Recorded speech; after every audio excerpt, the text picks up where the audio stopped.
Bonjour, je suis Dora Debiche, Data Scientist chez Starkley et aujourd'hui nous allons vous parler du Text-to-SQL.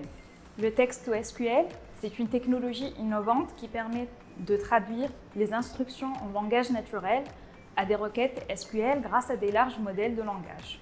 Cela facilitera l'accès et l'exploitation des bases de données pour les utilisateurs non techniques.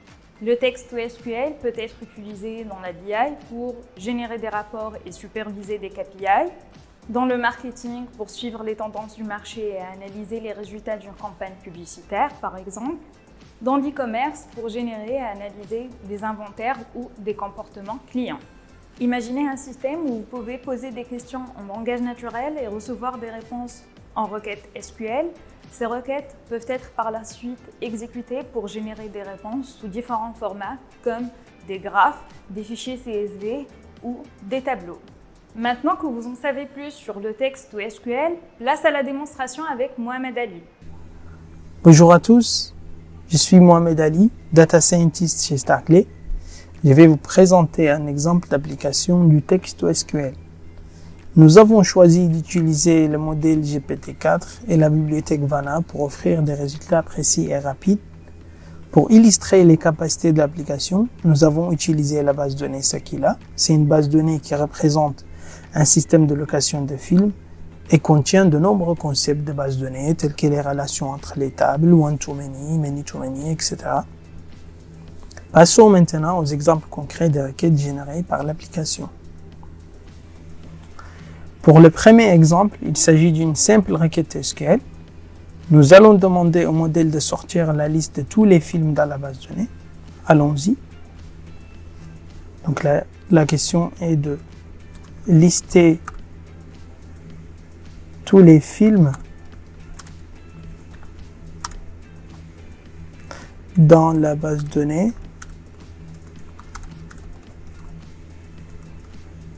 Hop.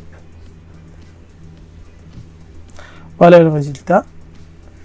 Nous obtenons une liste de films au format CSV que nous pouvons télécharger, comme vous pouvez le voir.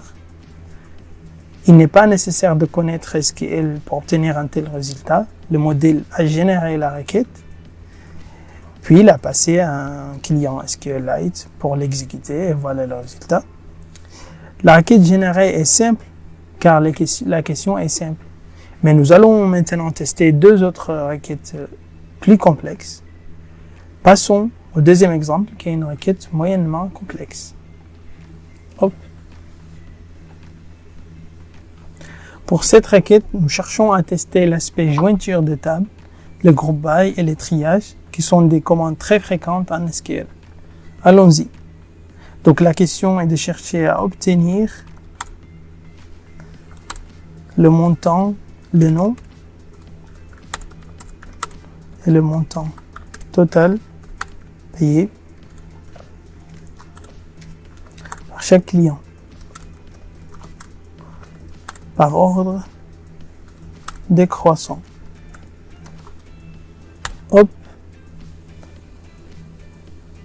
Le résultat est une table CSV avec la liste des clients, leur nom et prénom, classée par ordre décroissant du montant total payé. En plus de cela, nous pouvons générer un graphe pour mieux illustrer les données.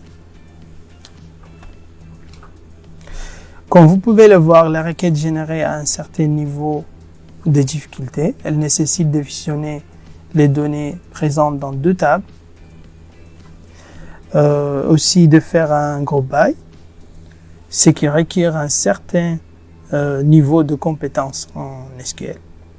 Avec cette solution, il n'est pas nécessaire d'être expert en SQL ni en base de données. Enfin, passons à la dernière requête.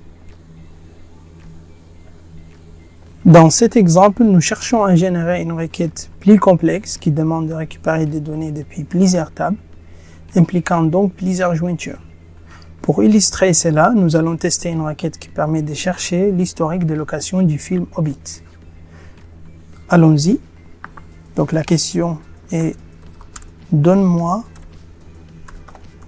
l'historique de location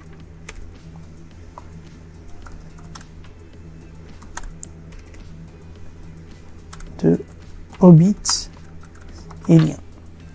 Voir s'il va comprendre qu'Obit Alien est un film et de faire les jointures nécessaires. Hop, voilà. Cette requête générée est composée de plusieurs commandes. Donc, comme vous pouvez le voir, 3 jointures. Elle est plus complexe que la précédente car le modèle doit comprendre l'architecture de la base de données et savoir où récupérer les données nécessaires depuis les différentes tables. Le résultat est toujours au format CSV et peut également être présenté sous forme de graphe. Les tests que nous avons effectués sur la base de données Sakila ont montré que notre application est capable de générer automatiquement des requêtes SQL complexes, d'extraire efficacement des données pertinentes et précises, de présenter les résultats sous différents formats, mais aussi de traiter des requêtes en français et en anglais. Si vous êtes intéressé par le sujet, n'hésitez pas à nous contacter.